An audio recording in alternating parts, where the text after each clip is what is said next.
What is up, everybody? Welcome to the Triple H Podcast, Happy Hour Hoops, your one-stop shop for everything basketball. Jake, Micah here, joined by Steve. Dunny will be joining us shortly. What a week of, we're starting to get into it. It's starting to happen, Steve. You're starting to see the switch. It's the lull before Super Bowl week, and people are starting to talk about basketball again. And now here we are. And there are two big trade names on the market as the trade deadline approaches. We have a huge scandal that broke today. We've got a lot to talk about. Steve, how are you feeling this week, though? I'm feeling pretty good. We're getting to that point in the NBA season, like you said, Jake, or I should just say the basketball season, where football's kind of finally behind us, right? Football's kind of finally behind us. You know, we have the Super Bowl. We got one game left, and I know it's the Super Bowl everyone wanted. Chiefs Eagles. Everyone was begging to see Chiefs Eagles again. So we got what we wanted. But now it's basketball season, and I've been really locked in on basketball this past couple of weeks. College basketball is in full swing. The NBA's starting to get crazy. And like you said, Jake, it felt like it was a little bit of a lull, and we're kind of right back in it now. There's huge names going around before this trade deadline. We're about the halfway point of the season, too, so we're trying to finally see teams' true colors. There's been a lot of injury news the past couple of weeks, which is never a fun thing. But we're finally starting to kind of see what the teams are, right? We're finally starting to see, okay, who's a contender, who's a pretender. And starting off, Jake, with one of the teams that I brought up last week as one of my surprise darlings. Well, their best player or second best player, you make the argument if you want, looks like he might be traded, and I did not see this at all. De'Aaron Fox. The Kings are they're putting on the trade block. He's not going to extend with them, so they're like, we're going to try to trade him at this point, see what we can get. And then I'm sure you were thrilled about this. San Antonio, the preferred destination, the favorites right now to land him, Wemby and Fox, man. Whew. I love every bit of that. The thing is with the, and we'll talk about the trade targets, and we'll get into the Fox situation here. It's not exactly a trade. And it's definitely the opposite of what's going on with Jimmy Butler right now. He's not flaming his way out of there. He's just like, hey, I'm signing guys. You trade me now, trade me in the offseason, keep me the whole time, whatever you want, but I won't be here after that. So it behoove Kings to make it. They apparently want a ready a couple picks for him. You would think that the Spurs would be a team that would be a perfect fit. Apparently the Spurs don't want to give up the farm right now. They kind of are fine with punting this year along the way, not like punting completely, but they are more than okay with this team not being a contender this year. Like give Wemby another year of seasoning, Stephen Castle, develop SL, and then maybe next year is a for it. But that feels like posturing to me. I wouldn't want to miss a chance to get a guy like Fox, and maybe Fox isn't the perfect guy for them in this scenario. And I don't know if there's a perfect fit out there, but the way you have to make trades now in the league and the way that the cap works and everything else, if you have a chance to add a guy who can raise your ceiling as much as Fox could, and we've seen Fox and Sabonis have great success. We have yet to see Wemby be with a real superstar level player. Who knows how that could elevate both Wemby and Fox. I'm going to refresh quick so you'll be alone for a second, Steve. No, you're good. No, yeah, you bring up a good point, and it really comes down to, in my opinion, what the Spurs want for their future and how much they're willing to give up for De'Aaron Fox. Because if you look at it with De'Aaron Fox, he's top 5 guard in the league right now. I mean, he's been incredible, and he's someone who I think still has a lot of good years ahead of him. So there's a lot on the table too. I think Castle's a weird name, right? Because he's in the Rookie of the Year running, which we'll talk about later, and he's been one of, I think, the best rookies so far this year. He was, just out of UConn. He was just ready for the pros right away, and he's someone that probably would have to be, I think, in the package coming back to Sacramento. I don't know exactly what that potential trade package would look like, because if you're the Sacramento Kings, You've been playing fantastic since the trade. You've been playing really well since the trade. I know you've struggled a little bit as of late, but it was a great turnaround since the coaching switch for Sacramento. And now you're in a spot where they're sitting right now at the 10 seed in the play-in. The Spurs are, I believe, 3 games back of the Kings. You think the Kings are going to want to try to go out of the play and try to get a top 6 seed, but trading Fox, obviously, it's going to take a step back there. I think the package that they're going to want from San Antonio, if this does happen, is going to be including a couple of those young guys, Jake. Like I said, I don't think Stephon Castle is locked in on the Spurs. I don't think Devin Vassell is a lock-in for the Spurs. If they want to try to make this deal work with De'Aaron Fox, they're going to have to give up a lot because this is not like an aging veteran. This is a guy who still has a lot of good years ahead of him and one of the most athletic and explosive players in the league. Yeah, agreed, man. And that's why I wouldn't trade Castle right now. I would want to pair him with Fox. I would do it Vassell in a second. But if I was Sacramento, I would ask for Castle. Like that's where we're starting this, and then we're going to work down from there. So it is some posturing. I don't know. The Spurs interest me. The Spurs are my favorite spot for him. I've loved Fox since even before he came into the league. He was one of my favorite prospects.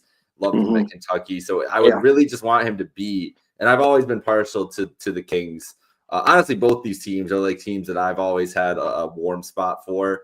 So it would be a fun move for Fox to go to the Spurs in this manner, but he deserves a chance to win. I think that's what he's really looking at. Is like, I don't know if we can do this here in Sacramento. I've given my all. I don't think he cares about that. So there are some other interesting options for where he could go. Miami being one of them. I think they're the betting favorite, but I don't know. Like, do Fox and Bam and Hero get you where you want to be if you're Miami? I don't know. It is a great combination, and it would be interesting to see. And he seems like a guy that would fit Heat culture perfectly, honestly. But among that, what are some of the other? Have you seen any other contenders or names that you were more interested in them? Like more interested in seeing explore a Fox trade? Not necessarily. I'm trying to see if like who would work, right? Who would work? Also 5-1. Houston, I guess, is Houston, Orlando, Denver are all 6-1. Those are interesting teams, but that's a big swing they would have to take to do that. Yeah, so my thing with Houston, and this is where I've been with Houston all year long, because we've seen a number of names kind of pop up with the Rockets, right? Why change anything right now? You're 32-14.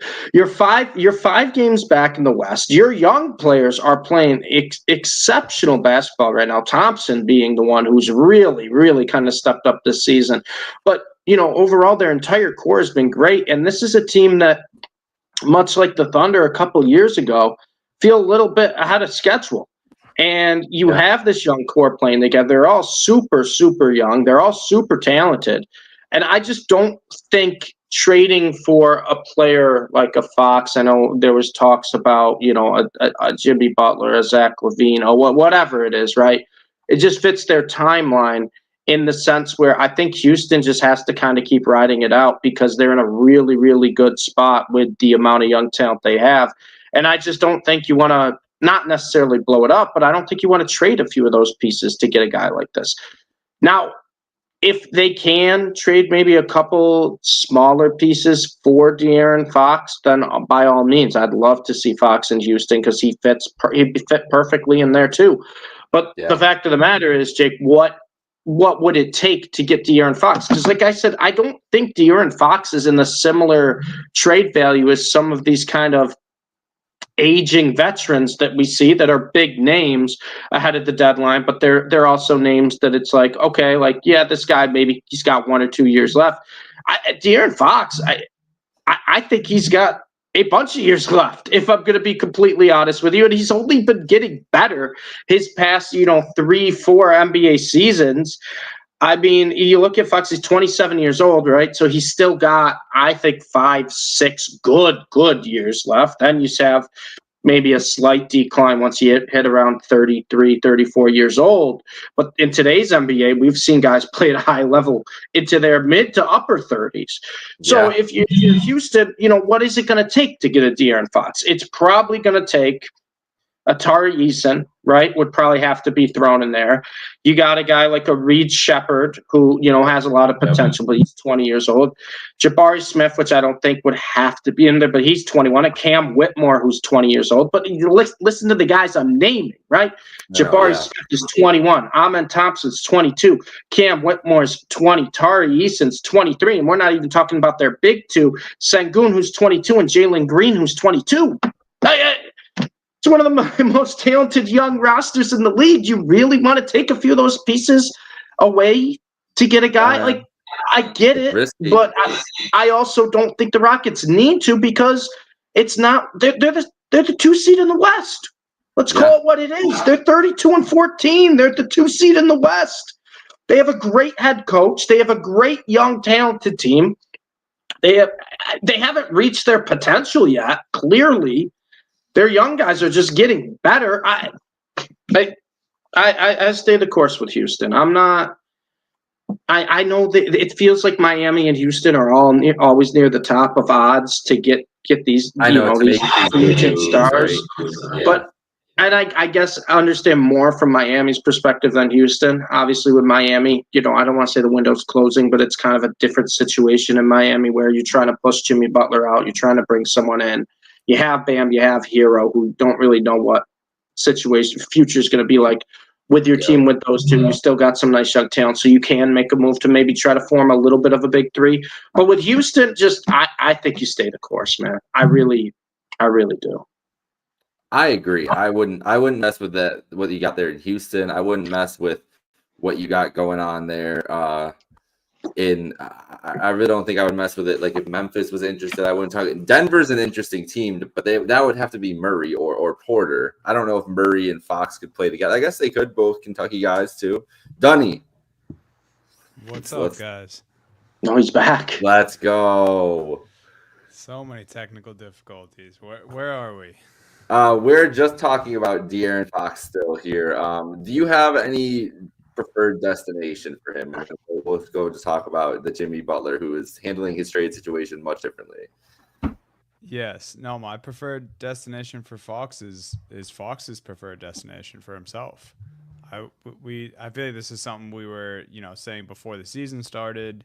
Something that San Antonio probably needs. I don't know what the package is in return, what the players from the Kings are getting sent to San Antonio, but if he could have it his way and I could have it my way, I would like to see De'Aaron Fox on the Spurs.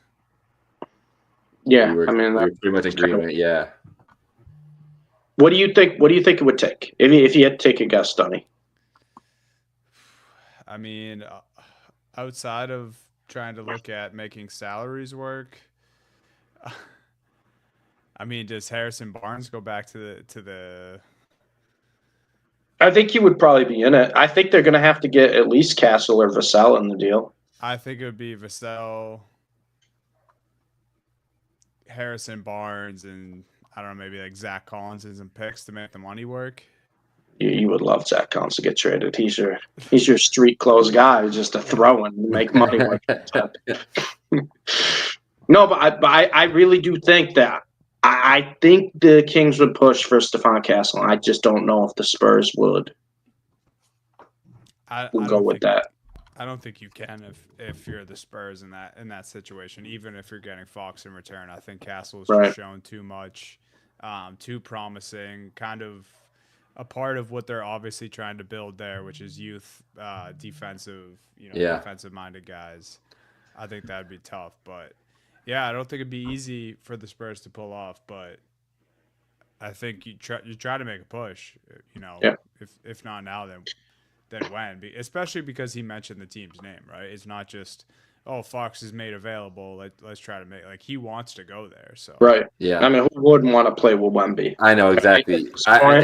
This is why it's a good move to do it now, because there's going to be other guys that are going to request San Antonio and put your name in that hat and get them to make the move on you, because as we were talking about, it's hard to make these star deals going forward. They have the flexibility now. Fox is a guy, as you mentioned, Steve. He's not like an older guy. He's right in the middle of his prime. Yeah. And to pair him with a guy like Wemby, we don't know the potential of that. So before you go to Jimmy Butler, which is a much different trade situation, the East All-Star reserves have come out. We'll get the West, I guess, when they come out in a couple minutes here too, probably, unless they've already are out. But the East All-Star reserves: Jaylen Brown, Pascal Siakam, Darius Garland, Cade Cunningham, Evan Mobley, Damian Lillard, and Tyler Hero are your East reserves. Tyler Hero is a little shocking to see on this list, but he is deserving of it. He's deserving of it. I agree. It's just weird to see him. It's going to be weird to see him in the All-Star game. But I'm not surprised by any of that. Any of those reserves. The Cavs with 3 NBA All-Stars. Happy for Evan Mobley. Yeah. I know he was having a great year, but he was someone I was kind of like, are they actually going to pick him to be an All-Star? But good for Mobley. What a year he's having, and he deserves it. Yeah, and I think, a lot of people were saying Dame maybe could have got one of those starting guard spots. True. I wasn't saying that, but people were. And obviously he makes it as a reserve there too. So congrats to Dame. Congrats, Dame. All right, what's going on with Jimmy Butler? Who wants Jimmy Butler at this point, guys? I can tell you who doesn't. The Miami Heat. Maybe Kevin Love does. I think Kevin likes it. I think he's down for the chaos with the memes he's been posting and everything. Do you guys think Jimmy Butler would have left practice anyway if it wasn't Haywood Highsmith who they said he was starting over? Because I heard he was told directly that's who it was going to be. And that's what made him walk out of practice. You think anyone, any name? I think he's leaving either way. Yeah, I think he probably made up his mind, no matter what was happening there. I told you guys a few weeks ago, and I know he still kind of played a little bit after I made the prediction. I didn't think he'd play for the Heat again, but it just feels like he doesn't want to play for them, and the Heat don't want him. So yeah. At this point, they're finding every which way for him to be quote unquote suspended. But in reality, it's just you're not playing for this team anymore. Ryan Russillo brought up a good point, being like Pat Riley is Ryan Russillo's dad's age, and he was just trying to imagine his dad putting up with something like this. And it's like if you're that old and you're dealing with this guy who is just so clearly unhappy, you have to talk about it to the media. You have to make tough decisions. It's like it's no real surprise the way Pat Riley's been handling this, I guess. No, not at all.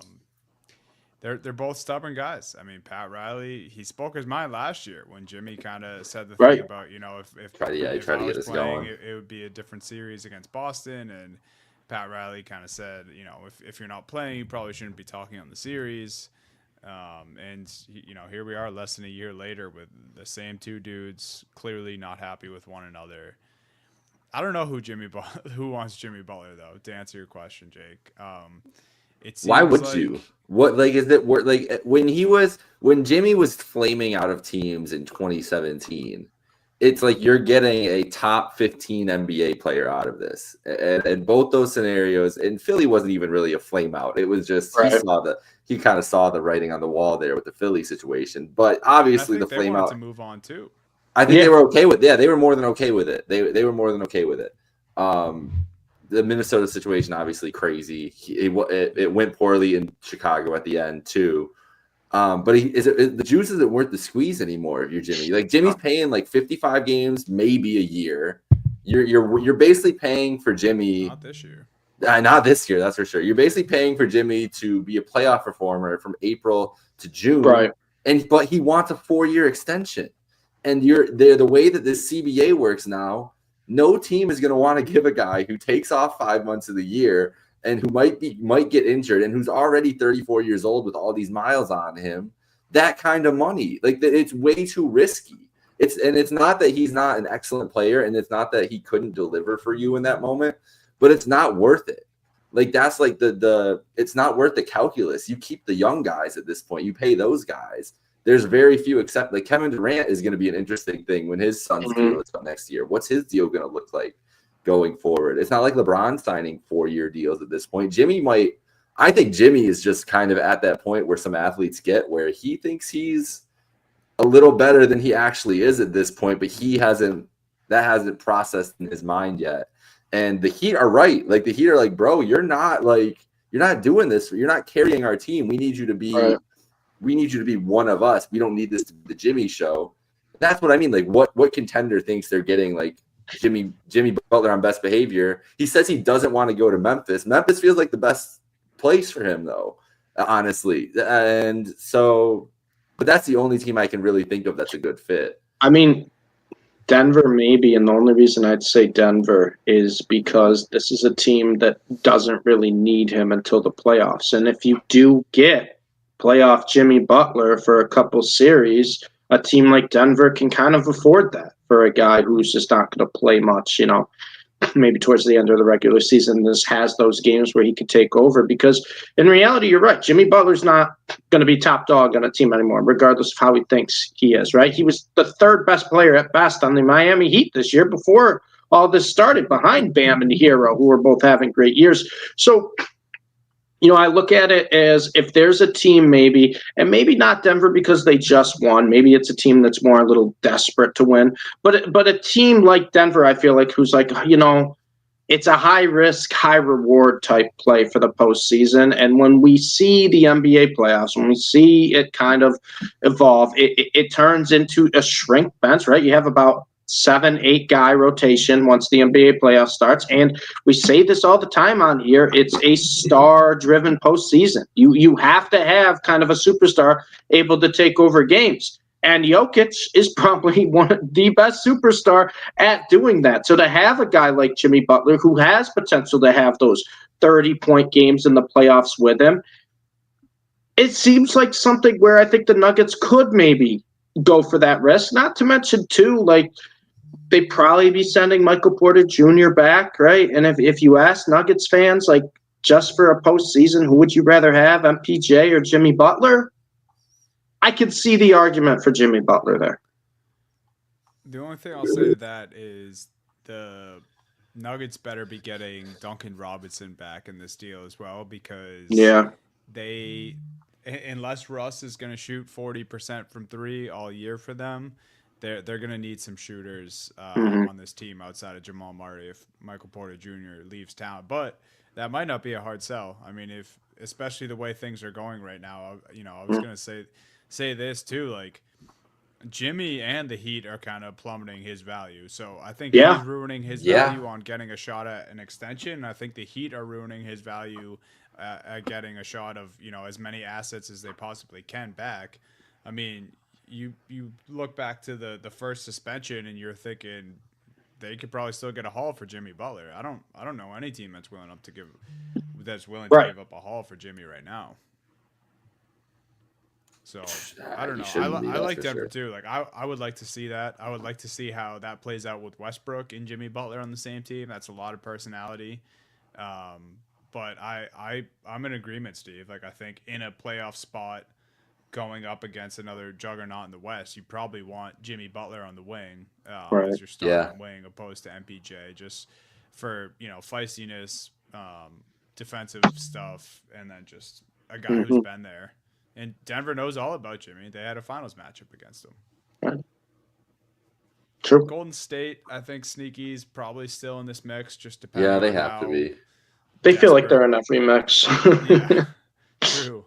It's these teams, right? It's the Lakers, Heat, Warriors. Like they're in every trade rumor, trade story, free agent signing, whatever. But I think as the season grows on and they keep hanging around that 11-12 spot in the West, they're growing more and more desperate. I mean, it might get to a point where we're at the trade deadline and they don't even have a shot at the playoffs. But the West is so close in those, play-in spot rankings, bottom of the playoffs in the seeding. So Golden State, I see them, but everyone else, I have no idea why they would do it.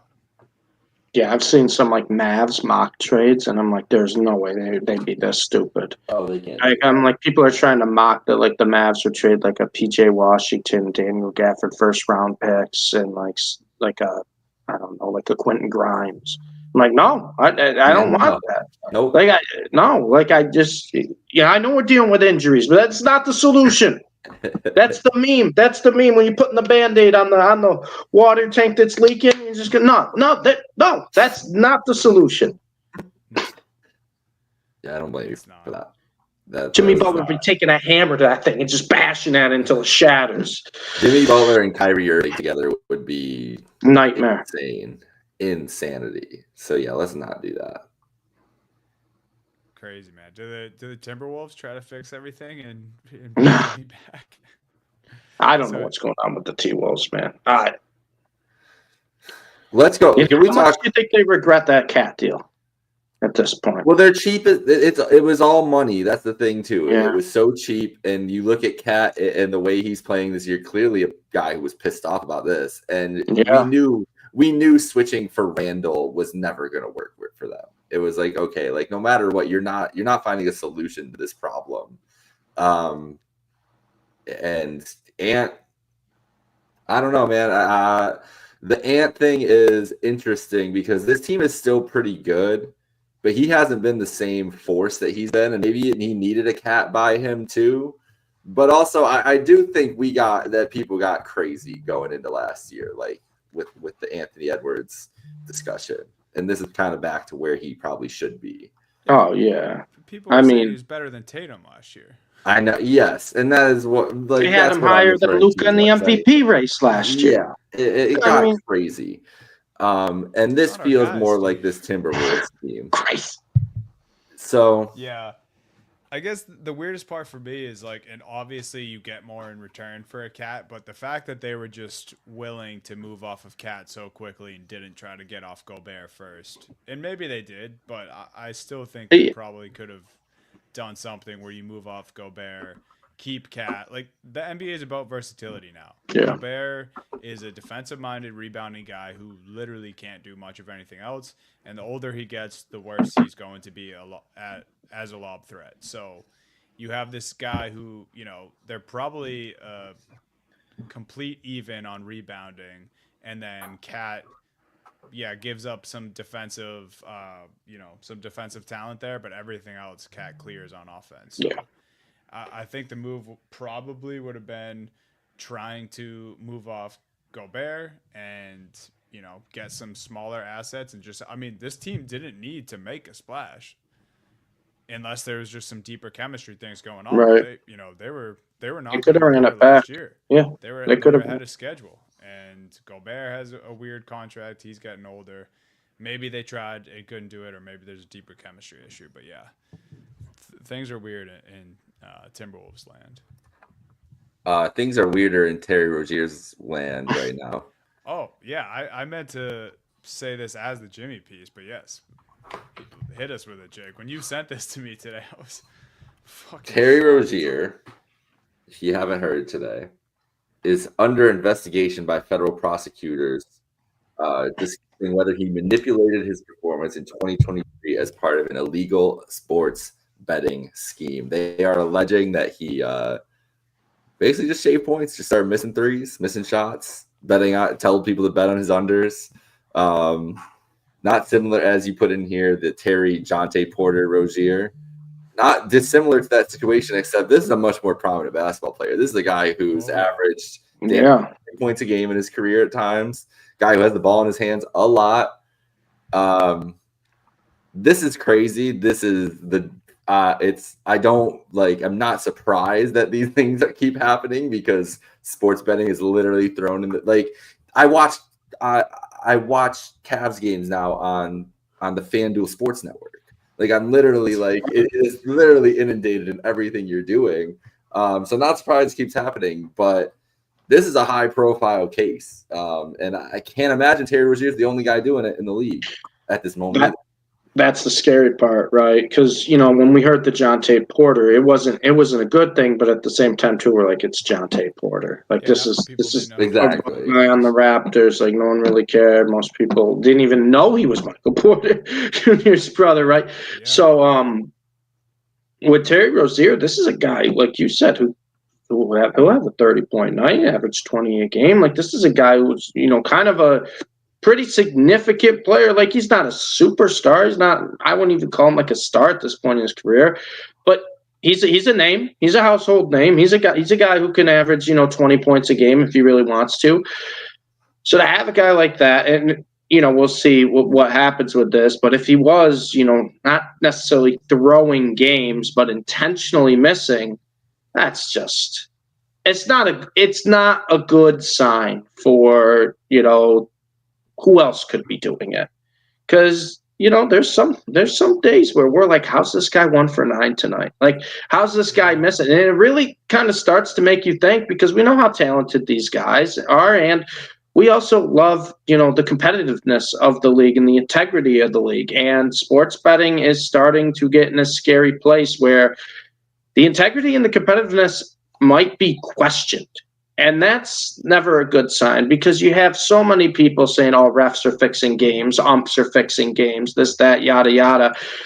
Well, if players are fixing games, that's a bigger issue. And that's an issue where even if they're not fixing games intentionally, like trying to lose the game for their team, but I mean, if we're going to be honest, if there's a guy on the team, even if he doesn't tell any of his teammates, and in the back of his head he's like, "Oh, I'm just going to miss intentionally a couple times," well, those are wasted possessions. That's as good as a damn turnover. So even if he's just trying to do it selfishly, of like, "Oh, you don't have people bet on my unders, I'll just miss a few times." Well, in actuality, you're throwing the game, and it's a scary, scary spot to be in. And I told you guys, I had this rant, I think, probably over a month ago now at this point, that I think being able to bet on player props is kind of ruining the way fans watch games, and it might be ruining the way that players play games.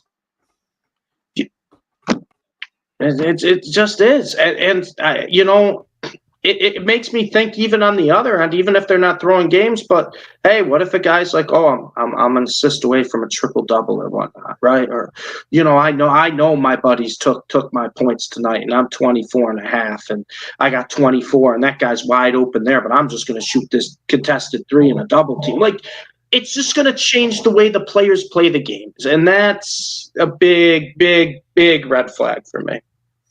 For someone who loves player props, for the integrity of the game, I wouldn't be upset if they outlawed them. Yeah, I don't think that will ever happen. But no, they make too much money off it. Yeah, and the other thing is, like, it's bad, man. And I as a guy who's a fan of Terry Rozier, Scary Terry is a whole new meaning now. But his time in Boston, I really grew to like him, and even moving on, I enjoyed watching him in Charlotte, and now of course he's on the Miami Heat with Jimmy Butler while they have all this other drama going on. So, talk about things that other teams may have been interested. He may have even been a part of the Jimmy Butler deal, depending on where Butler went, or part of them mortgaging their future, being like, oh, well, at least we have another guard in Terry Rozier. Who knows what happens here? I also saying outright that I wouldn't be offended if they banned player props. I wouldn't hate it if they banned Terry Rozier. And obviously we got to wait for the facts to come out, but Jontay Porter got that treatment, like you said, Steve. A lot of people probably didn't even know who Jontay Porter was, but you ban a guy like Terry Rozier, a guy who's making $24 million, nearly $25 million this year, $26 million next year, which is crazy that he's fucking doing this in the first place. That's the kind of money these guys are making. Right. And you're making $25 million and $26 million next year, I believe, fully guaranteed. So, and you have to do this. Like, that's the type of thing that the league needs to do if this is true. Like, ban Terry Rozier, make a statement. So what I think, Donnie, sometimes, and if Terry's not the only one, if it's other players, right, is that maybe they're not doing it for the money for themselves. But like you said, maybe they are doing it for, like, hey, I got a couple buddies, or, oh, hey, like family, like, hey, you should take this, because that's kind of a way of guaranteeing they win money, right? Like, if, obviously they have their money or whatnot, and it's very easy, I think, for players to get caught if they're betting on their own or whatnot. But if you have, connections or whatnot, and it's kind of like, hey, just take under 5.5 rebounds. I'm not going to get rebounds tonight. That's a big issue.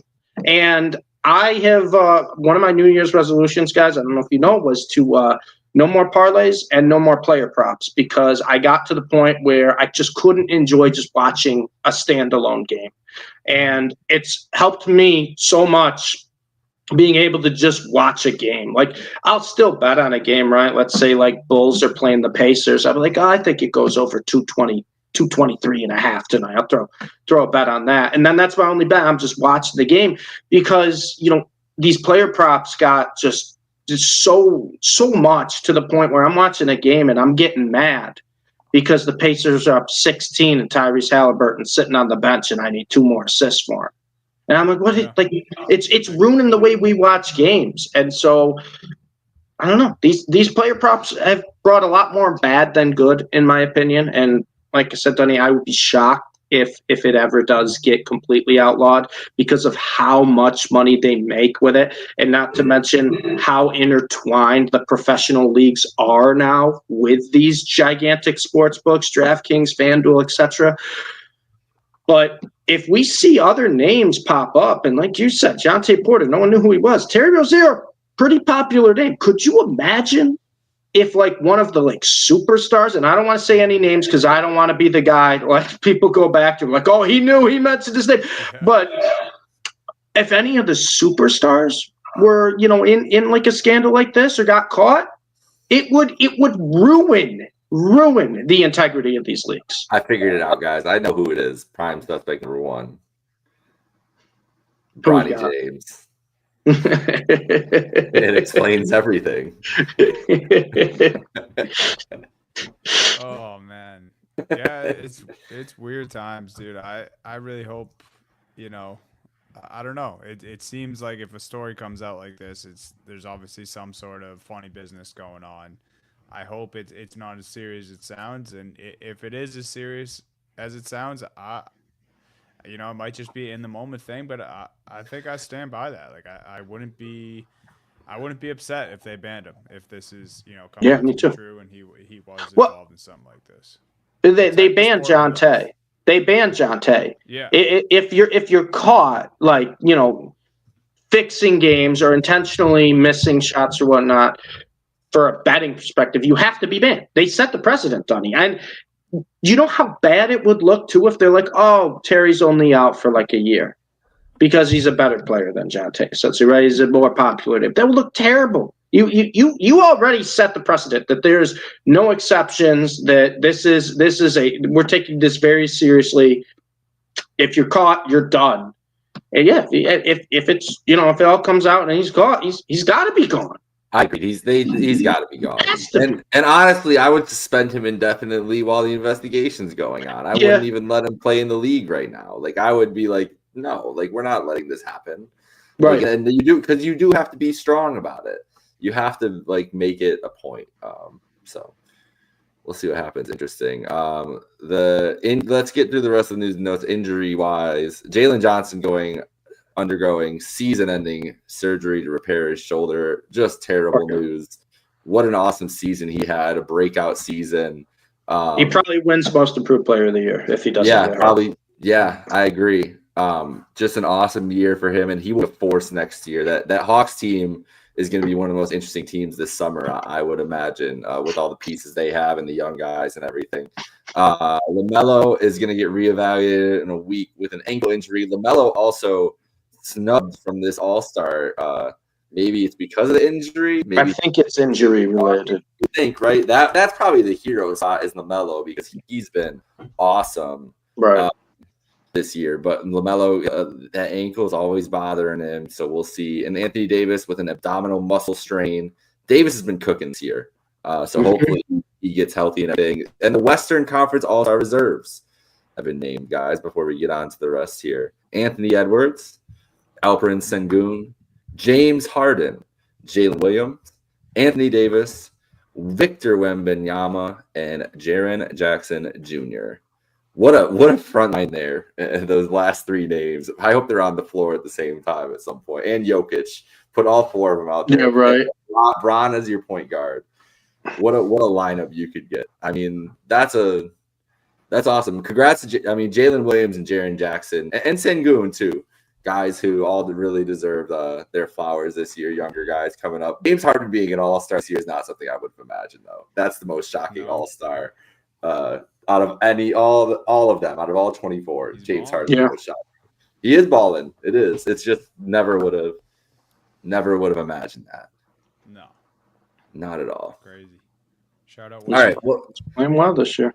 Let's check in on the awards races, and then Dunny, we added in the finals odds. We want to talk about who the long shots are because we know who the 3 favorites are. So we'll wrap up with that. But let's check in on the awards races, and let's check in on MVP to start. Steve, I'm gonna just start with you here. I mean, this is the classic. The NBA is just so inconsistent with the MVP award, and right now SGA is minus 500, overwhelming favorite. And I will first say SGA is having a fantastic season. He's having a fantastic season. I will say that Oklahoma City Thunder have been one of, if not the best team in the league. They've been a fantastic team. But if you are going off MVP and you just flip-flop every single year of what qualifies most valuable player, and the NBA is not the only league where they have an issue with it. The NFL is kind of the same boat. There's no consistency. Last year, Luka put up video game numbers. He put up better numbers than SGA has so far this year. And he was never, not just the favorite, but he was never this overwhelming of a favorite. And you have SGA at minus 500, and he's having a good year, like I said. But the guy who's won 3 MVPs probably should have been 4 because they gave a handout to Joel Embiid that year because he had a good final 2 weeks and he just jumped Jokic in the odds. Nikola Jokic is having his best statistical season. He's averaging 30 points a game, 13 rebounds, 10 assists. He's making multiple threes a game. He's putting up video game numbers. Nikola Jokic on the 23rd. Just a week ago. Donnie's muted. Oh, no. Just a week ago, on the 23rd, Jokic put up 35 points, 22 rebounds, and 17 assists. What? SGA's never put that up in his life. Hasn't been done since Wilt. In his life. That's what I'm saying. And it's like, I get it. SGA's been great, and I get it. He had a MVP caliber year last year. He shouldn't have been second in the MVP because we know he should have won it. But if you just take, like, the stats away and you take away who's the most valuable to their team, have you guys seen the difference of the Nuggets with Jokic on the court versus off the court? It's not a comparison. It's not a race. The Thunder are a better team than the Nuggets, and yes, SGA is a big part of that, but if you took Jokic off the Nuggets and SGA off the Thunder, I think, would still be a competitive team, a solid team. The Nuggets would be drowning. They would be drowning. They would be lost. They don't have an identity. You watch Nuggets games, they'll be down. They'll be up 15. Jokic will come out of the game, and next thing you know, they're down 10. You're like, what happened? How did 25? So, and all the numbers supported on the court versus off the court, whatever you want to look at. And I'm not taking anything away from the season SGA's having. He's doing a great year.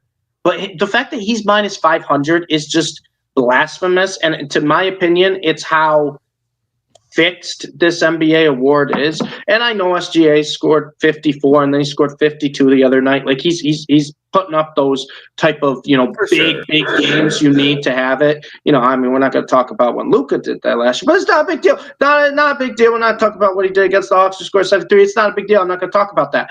What we are going to talk about is the fact that last year, Luka didn't win the MVP despite having the best statistical season because of, whatever their criteria was. At first, they wanted to say, the Mavs weren't winning, and then they jumped to the 3 seed and they used something else. Regardless, Jokic got the MVP last year, and people's argument was, he had the best year. And you can compare his and Luka's stats. He had the best year stats-wise. Jokic's stats are better than SGA's this year. It's just plain and simple. And if you wanted to say right now that maybe SGA is a slight favorite, minus 150, minus 125, sure, if you want to do that. But minus 500, basically saying if he doesn't get hurt, it's pretty much locked up, is wild to me. Yeah. And I I don't understand how you can look at the year Jokic is having this year and what he did last year and be like, he won the MVP last year, but he's having a much better year this year, a historically good year this year, but he's not going to win the MVP this year. It's like, okay, well, someone must be playing out of their minds, and then you look and it's like Luka played better than SG is playing this year, stats wise. So what's the criteria? If it's just the guy in the 1 seed, then fine, whatever. I'm not going to argue it anymore. If you just want to give it the 1 seed every year, sure. It's not MVP. It's just best player and best team at that point. But no disrespect to SGA. It's crazy. He's minus 500. It does feel like it's the predetermined thing, and it's like you have to knock this person off our MVP ladder. Like we want, like, before the year, this person's going to be the MVP, and until somebody proves it wrong, that person's the MVP. It does feel like that narrative has started a lot the last week. According to our friends at Poly Market, 76% for Shai Gilgeous-Alexander to win MVP. That's crazy. 3 and 4 odds right now, according to them, that it happens. And I agree. I don't think it should be that. I think it should be more of a competition. Maybe it is down on the stretch, but as long as OKC wins 65 games and he's averaging 32 points a game like he is, he's going to win MVP. It is what it is. Yep.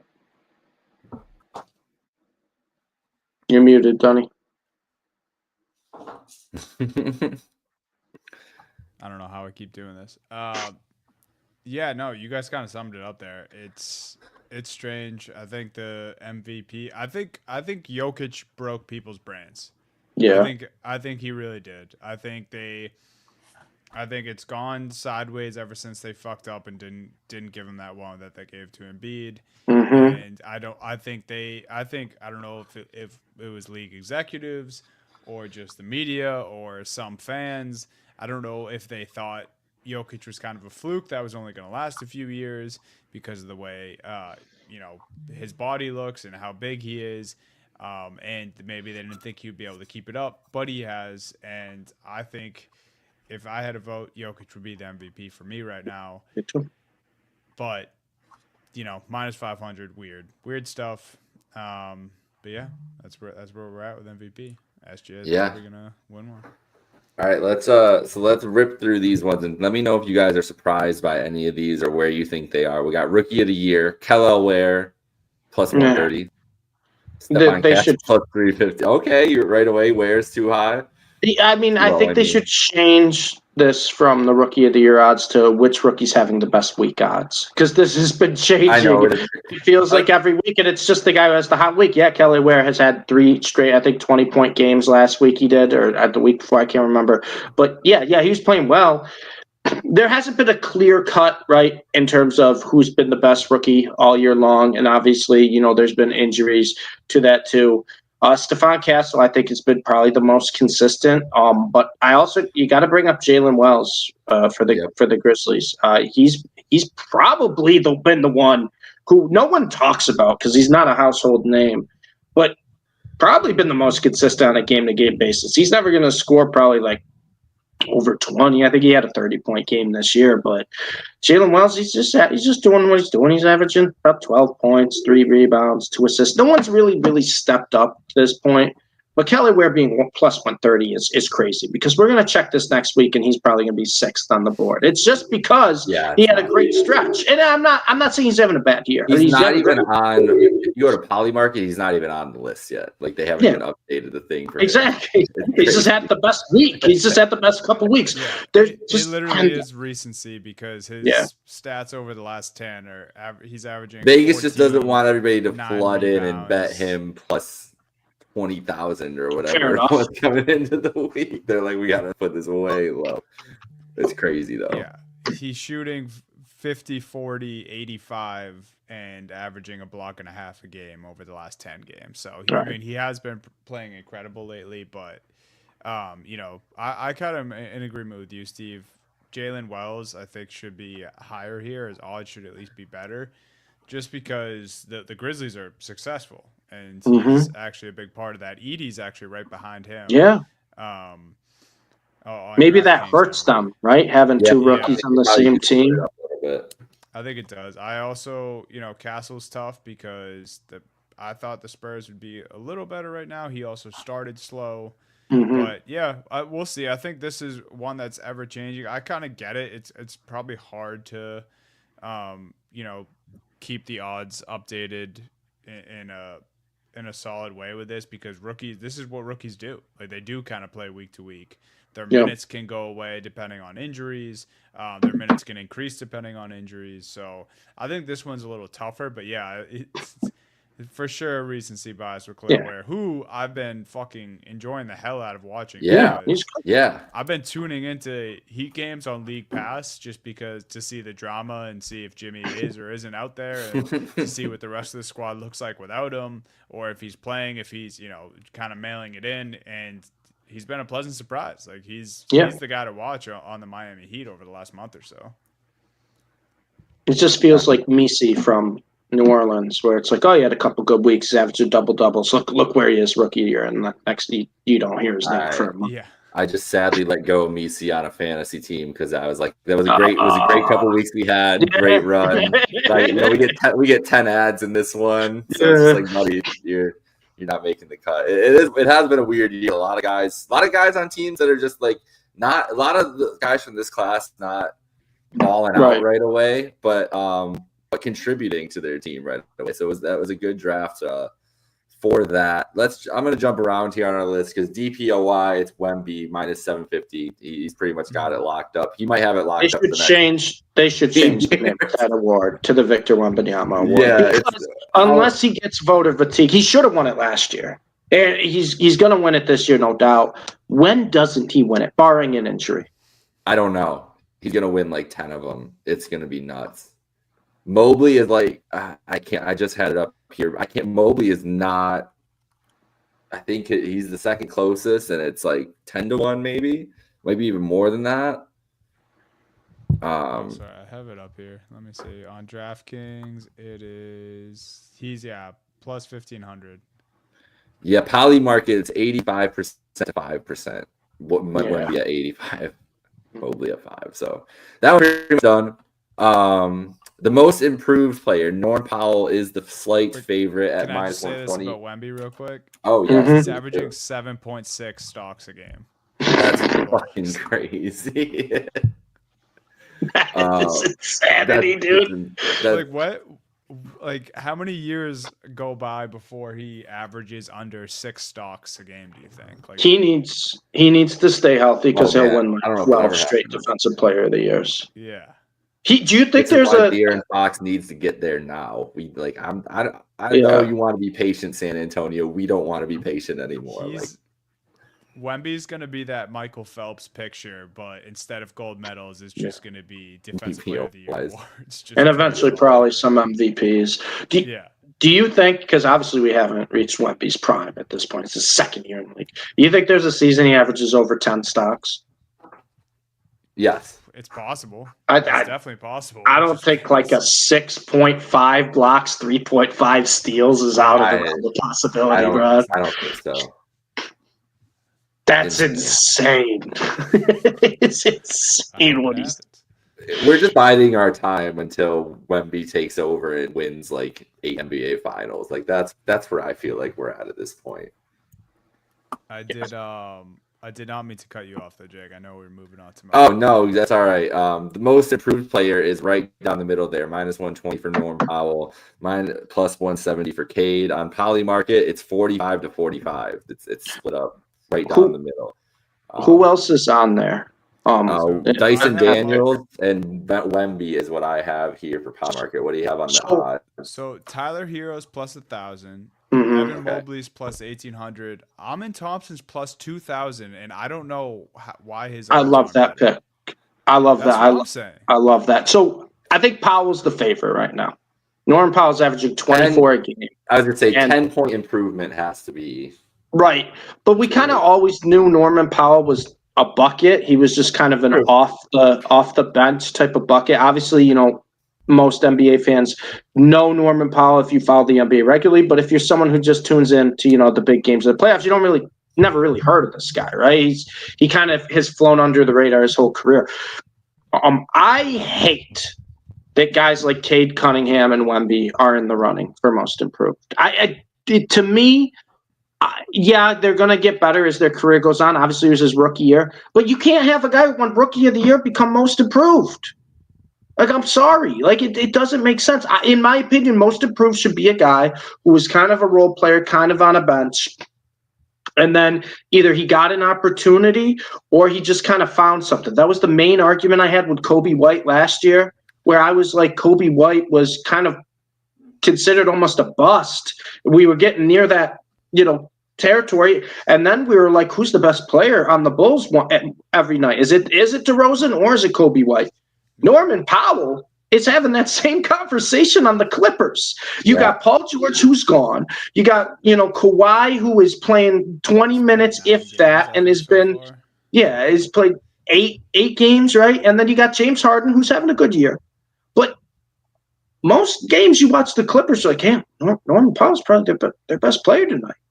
And that's what I take into account for most improved. And Dunny, to your point with Amen Thompson, he's a guy last year who it took him a little bit to get going, right? He's a guy who, has had that high potential, super athletic, but we were like, does he have like the shot for the NBA? Does he have the offensive abilities?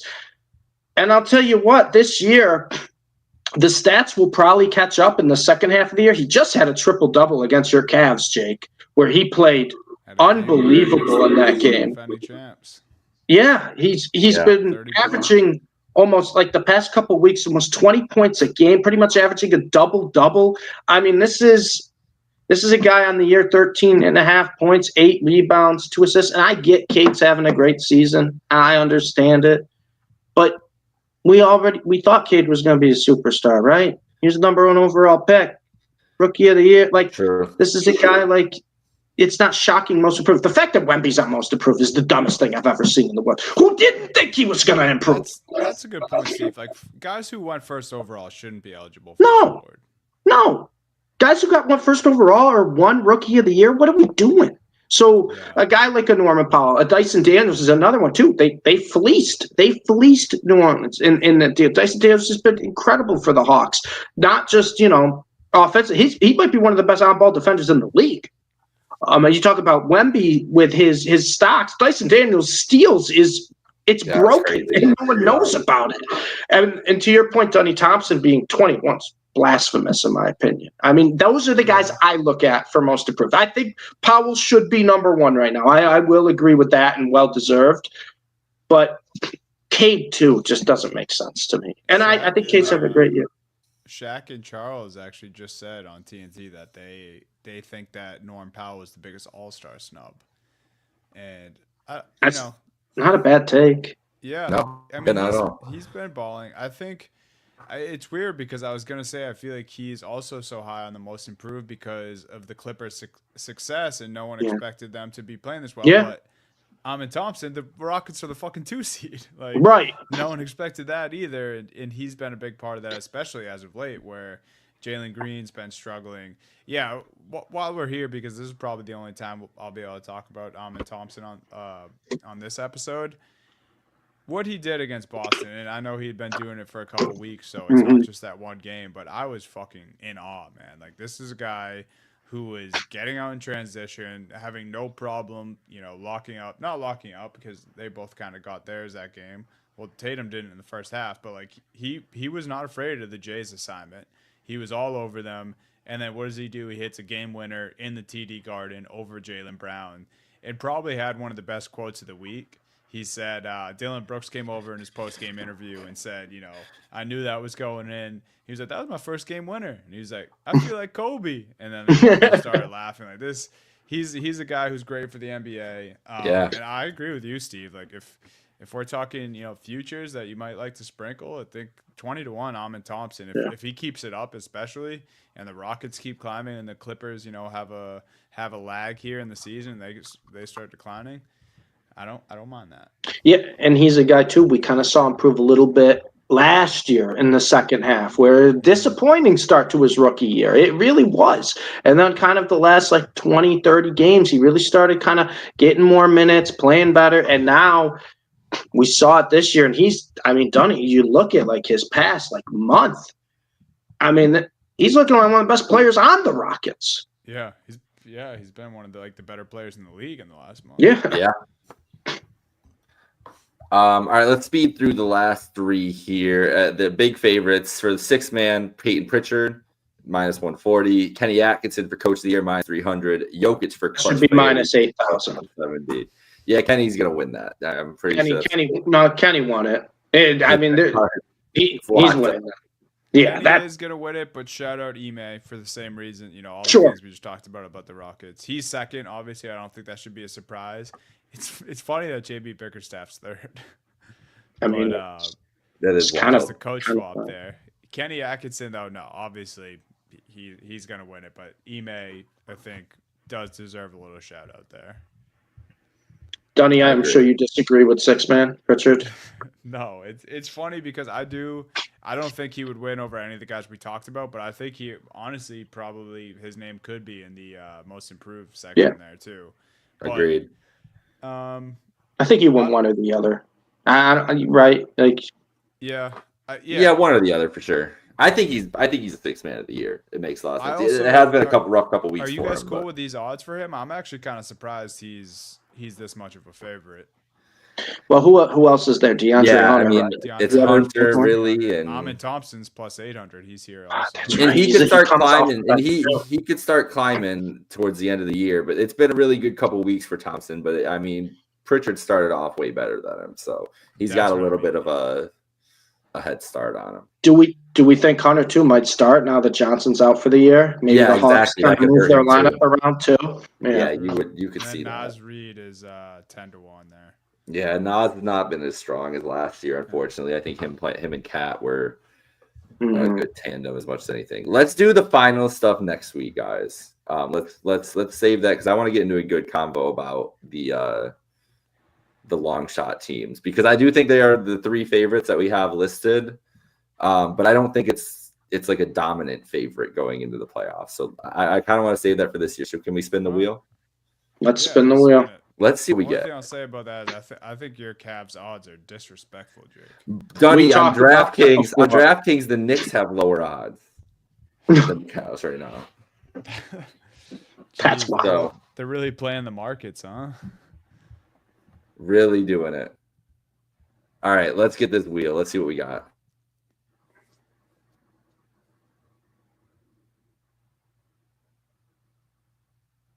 Is this a new wheel?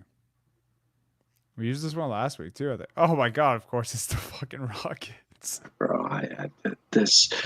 At least this is a team I'm kind of excited to talk about. I switched the wheel in hopes we would get better results. It has a little better function, like it closes in on the team. So I was like, that's pretty cool. It's got the logos, and the wheel's still yeah. The Rockets are fun though. I mean, the Rockets. All right, so let's talk about them. Let's tease out our finals discussion because the Rockets odds when I was looking this up is crazy. They are 40-1, 4,000 to win the finals, and they are one of the best teams in the Western Conference. I think that's just insane. With a coach who's been to the finals before. Yeah. Right. If we were gonna actually talk about it, I was gonna mention, maybe sprinkle a little Ime and the Rockets to win the championship there, but just because those long shot odds. Rockets are awesome, man. Like I said, I have been watching them recently in a game where Jalen Green was pretty much invisible. Sengun, same thing. They took it to the Boston Celtics. Dylan Brooks hit 10 fucking threes.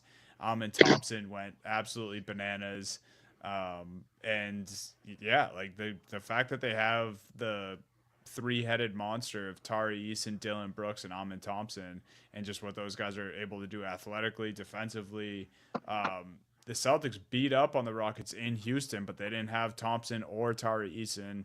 Then you see the game in Boston after they had already climbed the standings in the West. They get their rematch, and it's a completely different ball team. It's a team that's deep. This is a team that's playing without Jabari Smith right now. Right.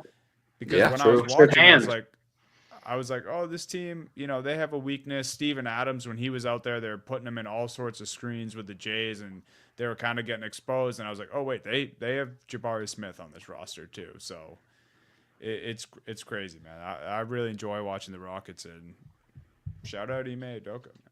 So one of my favorite things about the Rockets is they can play small but play big, if you know what I mean, where they can play a guy like Thompson, a guy like Tari Eason, that aren't the biggest guys, but they play big. And it's a team full of freak athletes. It's a team that, I mean, Jake and I went through it earlier, Dunny. 21 years old, 22 years old, 22 years old, 21-year-old, because we were talking about potential De'Aaron Fox landing locations, and Jake kind of brought up the Rockets as would that be a possibility because of, you know, the odds and all the assets they have. And I'm in the camp of kind of where I was with the Thunder a couple of years ago of just don't break up what you have. You have such a great young core. You have the depth. You have the athleticism. They're overachieving this year. They're 18 games above 500. They're 32-14. Just keep the path. Keep the path. Keep it going. See what you got. And like you said, Dunny, I mean, Thompson took over that game where Jalen Green kind of disappeared. And there's games where Jalen Green takes over. There's games where Sengun takes over. He's probably their most consistent. But, you know, guys like Cam Whitmore and another guy I want to see as the year kind of goes on, who's been playing mainly in the G League form, is Reed Shepherd. A high pick. Maybe see what you got out of him. So there's so much young talent on this team. They're playing like a team. I don't think they'll make a move. I don't know how you feel about that, Donnie. I know Jake and I kind of discussed it a little bit. Do you see this team maybe trying to make a move, trying to make a splash with the depth they have, with the options, or do you just kind of run this team? Because Fred VanVleet's fine. He's really the only, I guess, guy who plays significant minutes. Him and Steven Adams, who's older, but I don't know. I kind of trust this team. I don't either.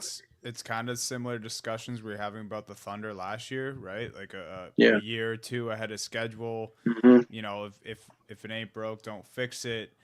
And of course, like a month ago, they were like the hot team to talk about with Jimmy Butler. They would be the dumbest franchise in the world. That would be terrible. If they sent any of these assets to Miami right. for Jimmy Butler right now, especially because guys like Thompson were involved in that, and it's just like I would just straight up rather have Thompson than Jimmy Butler. Right? Yeah.